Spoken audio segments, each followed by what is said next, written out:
got lost. Those NASCAR races. What's the biggest takeaway from this game in total, Coach? What do you take away from this? We started at the top of the conference, and we knew it was going to be a challenge, and we were excited about that challenge. And I thought we came in and really prepped hard. And I don't know whether we just, we dug ourselves such a big hole in the first quarter before we kind of got into a rhythm, and we needed to get a better start. There's such a good offensive team. We were a little disappointed in our defensive effort. I didn't think we translated a lot there that we had prepared for. And you got to give them a lot of credit. We talked about it as a team and as a staff. When one person makes a mistake, they find that person, and they make you pay for it. And so all 5 people can't make mistakes on defense against them. And I thought, they did a good job of attacking us, and we didn't respond until too late. And then by the time we responded, we played them pretty good. You talk about starting at the top. Is it good or bad to have something like that in your conference? I mean, I can see both sides of that coin. Yeah, I think, it's great to have, because I think our conference is, I'm a little bit biased, but I think it's the best conference in the country. And, you want to have great teams in your conference, and these kids come here to play against the best. And, I think it's exciting to have that opportunity. It was exciting to start at home. We had hoped to get a better start, and I think it could have been a little bit of a different game if we'd had a better start. But I was proud of our kids because we didn't just bury our heads and kind of quit. We kept finding a way to make little mini runs, and we needed one of those to get under 10 points, and we couldn't quite put that together today. So, Amber, what do you attribute the slow start, especially defensively?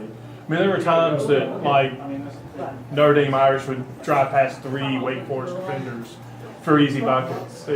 What causes that type of breakdown for an entire quarter? Well, I feel like, we can't let that get to us. I feel like we just have to keep pushing and, telling ourselves, we have to get a stop the next play. Just going piece by piece, and, we're having confidence, basically, in ourselves. And just trying to do what Coach tells us to do, and, just try to perform on the court to our best ability. After that first quarter ended, you played them really tough for the next 25 minutes or so. What was working well during that time, Amber? I feel like we were pushing the ball. The movement, it wasn't sticking. Just mainly pushing it, getting good shots, open shots, and making good passes, the right reads for each other. Your teammates found you in transition for back-to-back buckets. You made a nice leaping grab of one and put it in. How's it feel when you guys are sharing the ball like that, and when your teammates find you? It actually feels really good to know that we can rely on each other and, just pick one another up if we're down. And it actually feels really good to know that they have our backs and we all have each other's backs. What kind of message did Coach Hoover have for you at the end of the first quarter? That you can repeat. she can repeat all my messages. Remember. Well, obviously, it wasn't a good start for us. We just had to mentally try to move on from the first quarter and just, like I said before, just worry about what was next, and knowing that we had to get stops and know that we could come back against them. So. That was the continuous message, was we can still come back on this team. Be where your feet are. That was kind of our emphasis going into the game, was we can't worry about what just happened. We've got to, and we can't worry about what's going to happen tomorrow. It's be where your feet are right now. And so we had a bad start. We can't think about that. We got to start now. And we kept talking about little mini runs, like mini games. The next 5 minutes, win this 5-minute segment. Try to make them call the first time out. Just trying to refocus them.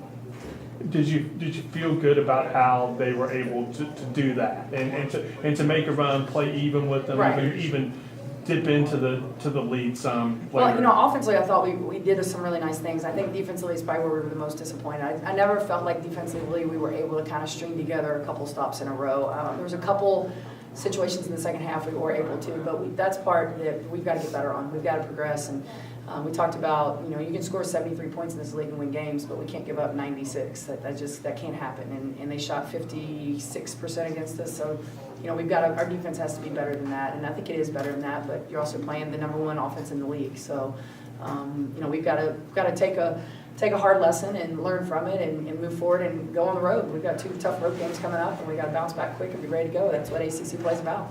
Was the layoff a killer? Did that hurt you? No, I felt like we came back pretty good there. I don't know if defensively we weren't still locked in, but you know, anytime you have a layoff and then you know, they played Syracuse, so they kind of had a game under them before. With this game being so close to the Christmas, we didn't play a game before them to kind of get the kinks out, if you will. And so that could be the slow start. I mean, we hadn't played since December 21st, and you know, it took us a quarter before we kind of realized we were playing basketball again. So, you know, but you know, that's the schedule, and it's the way it's dealt, and you kind of deal with it and move on. So. But is that something you might be more involved with going forward when it comes We time? typically try to play a game before, but we have no control over that first ACC game. So Right. we could have played on the 28th with everybody else, but I give our kids 5 days for Christmas. I believe in family. I preach it. I want them to get a break, and I'm never going to go away from them. So we had no way to play a game before because there was only 4 days. So we had to, typically last year we played at JMU on this day and then started ACC play, well that wasn't very good for us either. So we do like to, you know, definitely give them the break. And I think some of us really looked fresh tonight. We had our legs back, and I think that's part of that break is it gets our legs back for us. But you know, you have to play back into it now. From a health perspective, how are you looking right now? It looks like you've got some. Yeah, I think back. we're pretty healthy. You know, it's really good to have Courtney Simmons back out there tonight. You know, we're going to be cautious there a little bit with her just in spurts because I think for her, as she's kind of coming back, it's good. You know, Destiny Walker's still a little bit she's a day-to-day on that ankle sprain she got in the E-line game. It's been a pretty tough high ankle sprain situation for her. And then Maya Banks, our freshman's got a sprained knee that happened the very first day of practice on the 27th. So she's probably out for another, I don't know how long with that, but it was good news and it was just a sprain. It was, you know, so we were a little scared at first on it, but she'll probably be a little bit longer. But, you know, we've got 11 now and with Destiny that we can kind of rotate in and out. And it's a lot of different matchups and it's a lot of different looks. And I think that's something that kind of makes this team a little bit, you know, I would think we'd be tough to prepare for. I don't even know who you put on our scouting reports right now. Because Reagan Branch is really kind of in our last 2 games is now, she's just got more and more comfortable. I mean, she's very skilled. She, you know, I know she missed her 1-3 today, I think, but she's one of our better 3-point shooters. And we like to use her in that situation. And when she plays the 5, that's hard against some teams who have a big that they don't want to bring out away from the basket. So it can kind of free us up for some things. And Elisa and Ivana and Alex can all kind of play the 3 and the 4, and we're able to kind of mix them in and out a little bit. Ivana did some good things today. Yeah, she continues to get better and better. She's got such good natural instincts and cuts and moves, and she loves that little up and under, and you know, she's a little feisty, and you know, she had a great game right before Christmas. She had hit a couple threes. I think she had 12 points in that game, I think is what it was. It's her career high, and she's just continuing to get better and better. We're excited about the future, her future. Any other questions? Thanks, guys. Happy New Year. Thanks. How you been?